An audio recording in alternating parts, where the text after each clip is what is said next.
అంటే combine state నుంచి ఎంతమంది ప్లేయర్ని పిక్ చేయగలుగుతారండి? రైట్. చేయలేరు కదా. డివైడ్ అండ్ రూల్ అనే policy. Divide and rule policy ఉంటుంది. ఇప్పుడు ఓకే. బీహార్ ఉంది. బీహార్‌లో మ్యాన్ పవర్ ఎక్కువ ఉంటుంది. అవును. వాళ్ళ వాళ్ళ పీపుల్ కెపాసిటీ ఎక్కువ. రైట్.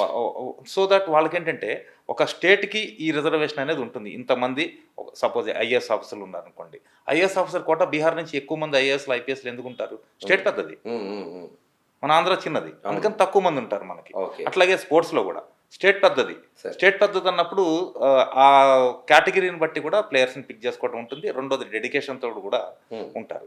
స్పాన్సర్‌షిప్ కావాలండి. మనకు ఆంధ్రాకి, హైదరాబాద్‌కి అప్పట్లో స్పాన్సర్‌షిప్‌లు చాలా తక్కువ ఉండేవి. రైట్. ఇప్పుడు హైదరాబాద్ బెంగుళూరు ఉందనుకోండి. కర్ణాటక బెంగుళూరు ఉన్నప్పుడు మైసూర్ మహారాజా గారి దగ్గర నుంచి కూడా స్పాన్సర్‌షిప్స్ చాలా బాగా చేసేవారు. ఓకే.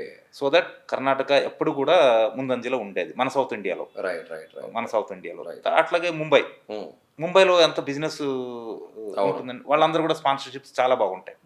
సో ముంబై నుంచి ఎక్కువ ప్లేయర్లు ఎందుకు ఉండేవారంటే స్పాన్సర్స్ దొరికేవారు.